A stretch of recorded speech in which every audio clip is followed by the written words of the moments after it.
malgrat en l'època en què ens trobem, torna a refrescar sobre les comarques valencianes. No estan donant-se dades, però se sap que coincidint amb el canvi d'estratègia per a controlar la pandèmia, augmenten els casos a la demarcació de València 12 dies després de les qualificades falles del retorn.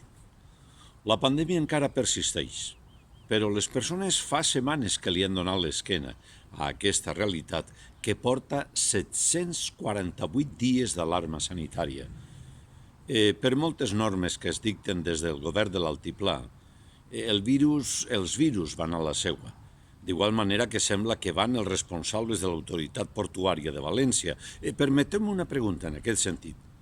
Si s'amplia el port, qui es farà responsable de la desaparició del llarg de l'Albufera i de les platges del Saler, el Perelló, Sueca i Cullera?